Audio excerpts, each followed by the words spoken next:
Hi, I'm Kelly Martin, physical therapist. Welcome to my breathing course. I'm really happy that you're doing this. One of my mentors said the diaphragm is the core of the core. And over my years, I have learned that to be true, both for physical and mental health. There are two parts to breathing, the inhale and the exhale. We're going to start with the inhale because it's surprisingly hard to do correctly. Welcome to part 1, filling your soda can. We have 3 chambers in our torso: the rib cage cavity, the abdominal cavity, and the pelvic cavity. The breathing that takes place in the topmost chamber pressurizes the bottom 2 chambers. That air pressure gives our organs and our skeleton support from the inside. Breathing gives you core. If I'm going to stand on one of these 2 cans, this is the one that's going to hold me up. 4 times a day for 9 years, I've been doing this with the same can, and it has withstood my pressure. If I even think about doing that with this one, it's going to crush. The reason is because this one is full of liquid that's pressing circumferentially out on the walls of the can. Well, you and I have the same architecture as that soda can. From your shoulder socket to your hip socket, you are a cylinder.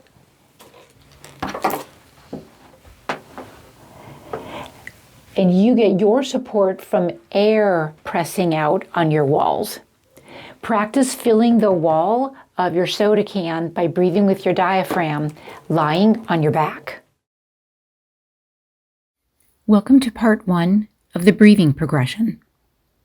Lie on your back with your knees bent and your knees and your feet hip-width distance apart.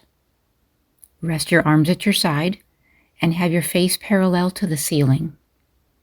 You can use a folded towel or a flat pillow under your head to get comfortable if needed. Rest your hands on your lower abdomen, below your belly button. Close your eyes and inhale gently into your lower belly. Imagine you are inflating a balloon under your hands. You can be intentional, but not effortful with this breathing. You feel your lower abdomen rise because the diaphragm contracts and presses downward on your intestines. Your abdominals are relaxing as your diaphragm contracts. Feel your hands float towards the ceiling as you inhale. It is possible to push your hands up through muscular work of your superficial abs, but that is not correct. Your abs relax to allow the diaphragm to create healthy pressurization of your abdominal cavity.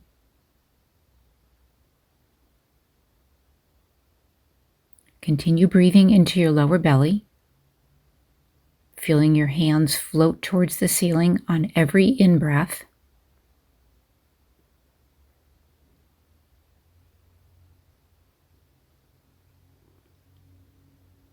If this feels awkward, practice this again later, or rest and repeat now.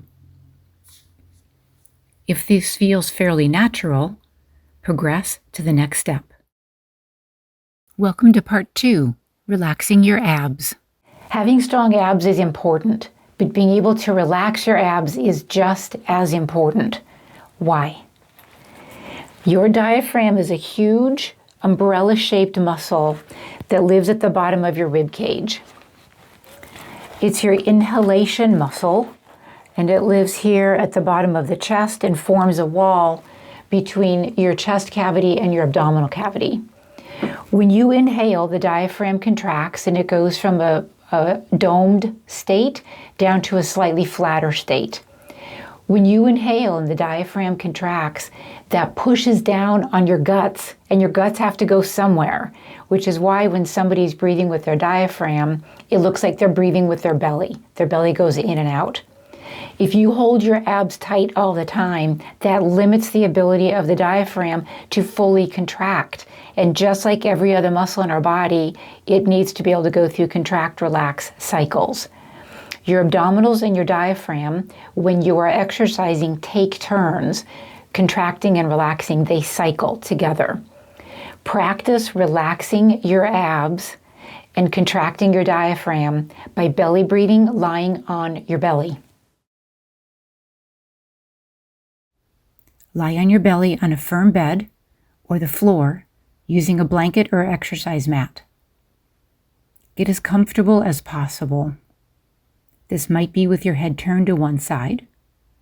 Use one or both hands under your head if you'd like to make your neck feel at ease. You can also use a small folded towel as well. Take your time to make tiny adjustments so you can relax completely. Melt into the floor. Release as much muscular tension as you can. Breathe into your lower belly and feel your abdomen press into the floor with each inhale. Imagine filling a large, soft water bottle in your midsection with that pressure. Your diaphragm reaches all the way down to your low back vertebra 3 and 4. So when you breathe using your diaphragm, you are decompressing and supporting your pelvis and low back. Having a stable and aligned lower spine has positive impacts up and down the chain of joints and muscles that make up our body. You can be intentional with this belly breathing, but not effortful. Stay here and belly breathe for another minute, relaxing as much as you can and concentrating on the feeling of your abdomen pressing into the floor every time you take a breath in.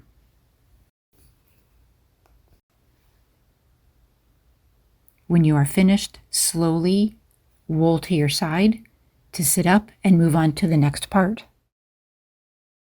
Welcome to part 3, filling all of your chambers.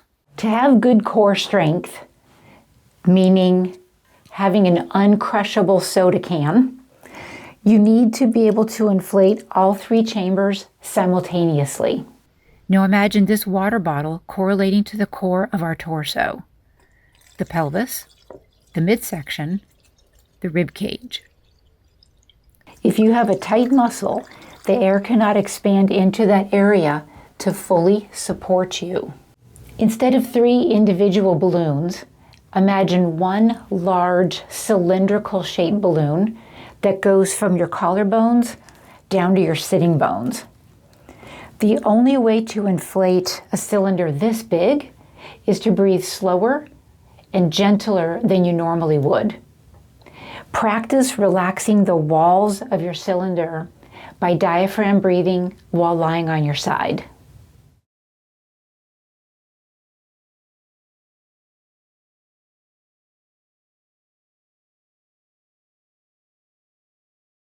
Welcome to diaphragm breathing lying on your side.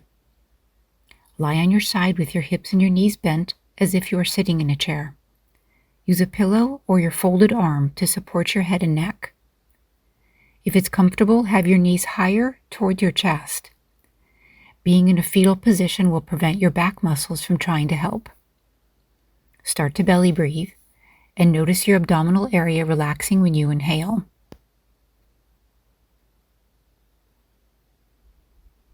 Now, imagine a balloon filling your abdominal cavity in all directions as you breathe in. Allow your lower back muscles to relax so the balloon can expand backwards. You can be intentional but not effortful. This is more of an imagination exercise than a physical exercise.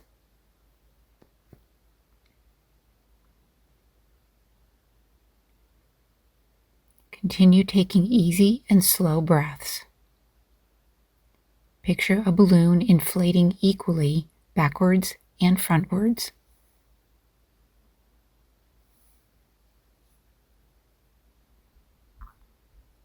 Now, direct your attention to your chest cavity and your rib cage. Imagine a balloon opening up in all directions inside your chest as you inhale. Soften your upper back muscles to allow the filling of the balloon between your shoulder blades.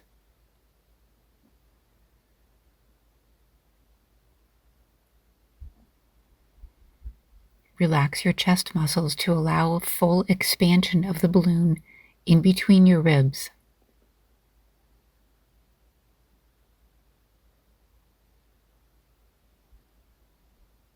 Gently continue breathing.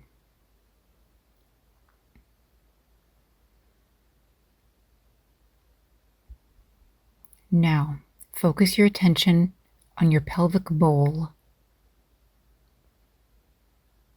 What would it look like if a balloon were expanding inside your bowl as you inhale?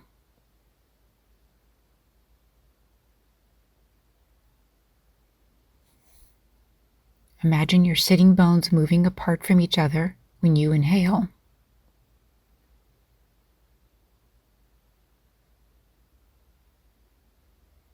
As you breathe in, the outside surface of the balloon contacts the inside edges of your pelvic bones in all directions.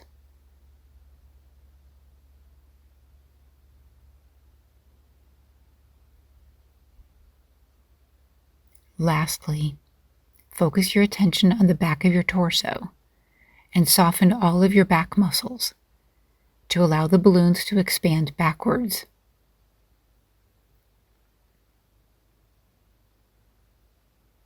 Imagine some air moving between your spine vertebra, separating them as you inhale.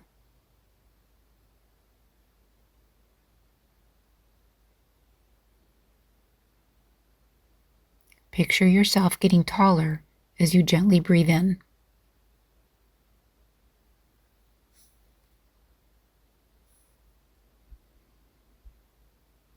The ultimate goal is to get all 3 balloons to inflate simultaneously. The only way to do this is to make the inhalation slow and gentle, using only your diaphragm. It might be easier to think about one long cylindrical balloon instead of 3 separate balloons. This large oblong balloon starts at your collarbones and reaches all the way down to your sitting bones. Relax your neck, your jaw, your shoulders, your chest, and your back as you continue to breathe smoothly and easily.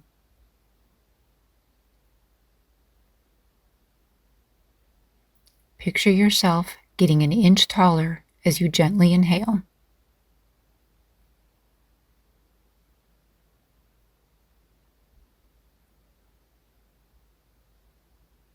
When you are ready to move to your next activity, gently press yourself up to sitting. Welcome to part 4, thermometer breathing.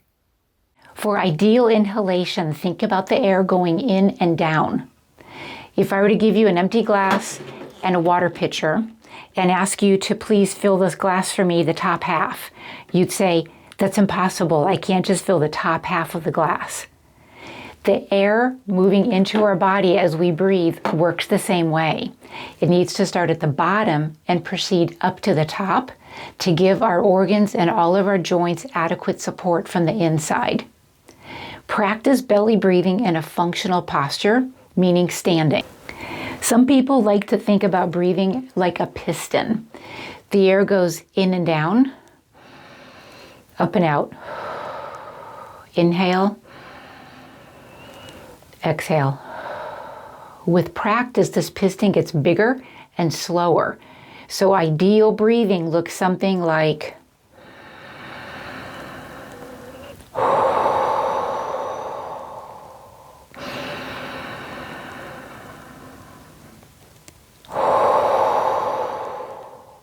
The deeper and the slower you breathe, the better.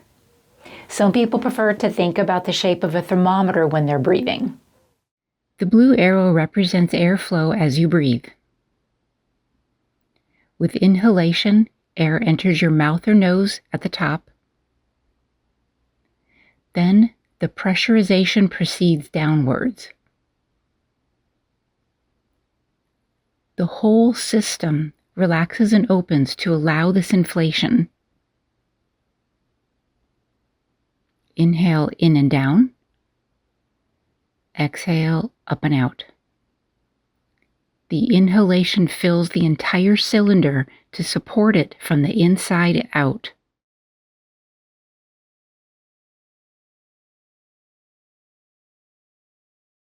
Welcome to Part 5, the trampoline. Inhaling is potentially harder to do correctly for 2 reasons. Number 1, pain and anxiety make us breathe more shallowly, or worse yet, hold our breath. This means that you only fill the upper cavity, leaving the bottom 2 chambers unsupported. And number 2, stress or poor posture tightens your neck and shoulder muscles. When that happens, you use the wrong muscles to breathe. Rather than using your huge diaphragm 22,000 times a day to pull the air in, you use your skinny neck muscles. This creates 2 major problems. First, overused neck muscles cause compression in your neck, which hurts. And second, when the upper chest and neck muscles work too hard to help you breathe, they pull the ribs up, placing the diaphragm at a disadvantage. To illustrate, think of a trampoline with the metal frame and the metal springs. If I pull that frame edge apart, that trampoline, the mat, is getting stretched, taut, and tense. If I bring the frame back together, the trampoline can go up and down. Your diaphragm is like the mat of the trampoline, and the bottom of your rib cage is the frame. If your abs aren't controlling the bottom of your rib cage, the frame down here gets pulled like so, and that poor diaphragm is put into a tense and taut position that puts it at a disadvantage because, like every other muscle, it can't contract well when it's already in a state of contraction. Welcome to Part 6, exhaling. Exhaling is much easier to do because you can just be passive about it. All that is required, and it happens naturally, is for the diaphragm to relax and the air is expelled from our lungs. But being more intentional and active can be the key to having good breathing, a happy nervous system, and good core strength. That's what we're going to do now. We're going to add resistance to your exhalation by blowing up a balloon. What you need to know about blowing up the balloon is that it's your abs that are doing it. It's not your mouth, it's not your lungs, it's your abs. When you have to fight to push air into the balloon, that's giving your abdominals resistance and training them. Your abdominals live just out here on the exterior side of the bottom of your rib cage, and your diaphragm is just inside. If your diaphragm is like the trampoline mat, and the bottom of your rib cage is like the trampoline frame, the balloon can help you train your abs to secure the trampoline frame so that your diaphragm has a solid attachment upon which it can work. So breathe in through your nose. As you blow through your mouth, drop your ribs. Exhale, drop your ribs. Breathe in through your nose, blow.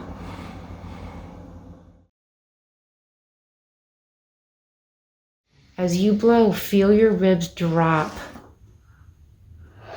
Feel your ribs drop down. Yes, that was great. Do that again. Try to feel those bones move down. Yeah. When your oblique abdominals pull your ribs down, you are allowing the diaphragm to fully relax, retraining its muscle memory. Compare this shape where the diaphragm is being stretched taut as the ribs flare out, compared to this shape where the diaphragm can return to its neutral state thanks to the abs. Welcome to blowing up a balloon. Lie on your back on a firm surface with your knees bent or sit with firm back support. It's important that your lower back gets and stays relaxed. I'm demonstrating in standing so you can see my torso better. Stretch out the balloon by pulling it apart from opposite ends and blow into it a few times to get it warmed up.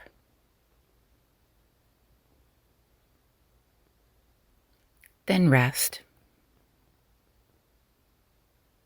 Now, blow into the balloon 2 or 3 times in a row, breathing through your nose.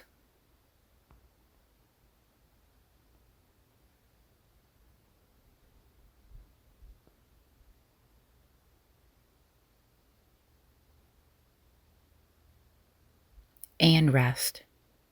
Can you do this without pinching it in between the breaths?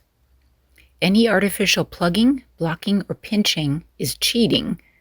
If you cannot keep the air from escaping back into your mouth when you inhale, follow these 3 steps as you blow 3 times.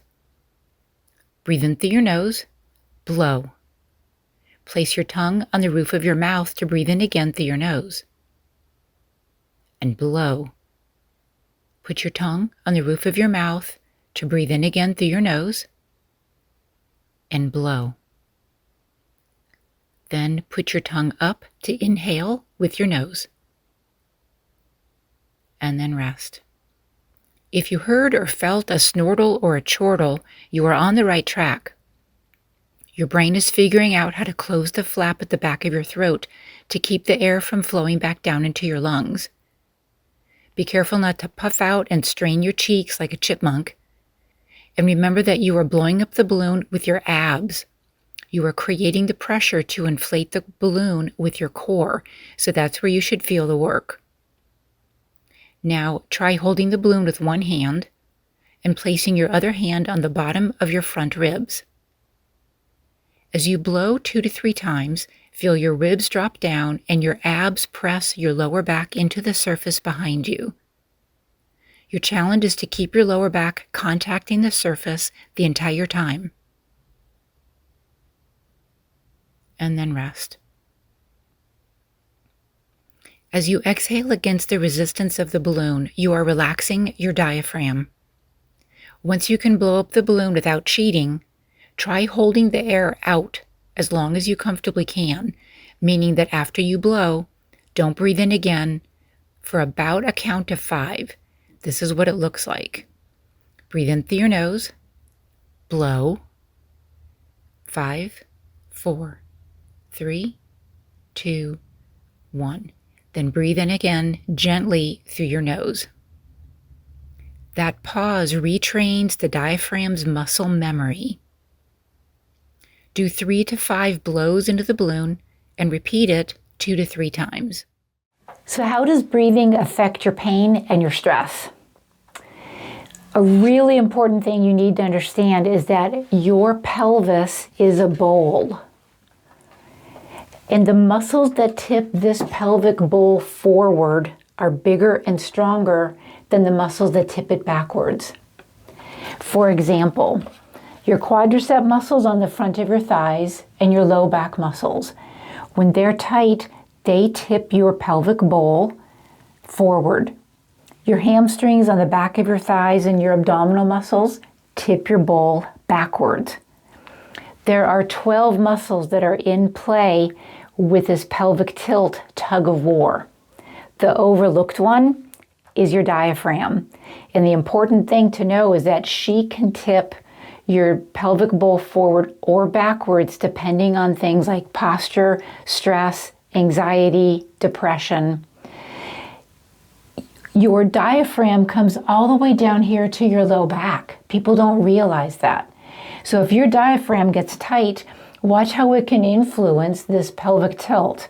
Here my diaphragm is tense. Here it's relaxed. Here it's tight.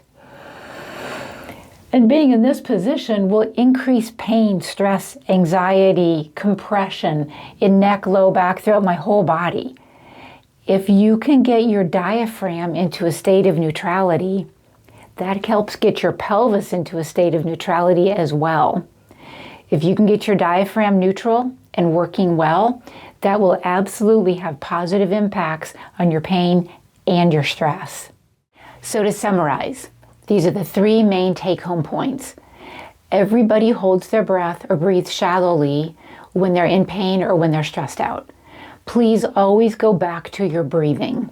It's free, it takes no equipment, and you can do it wherever you want. Point number 2, when you're inhaling, go slower, deeper, and gentler than you normally would.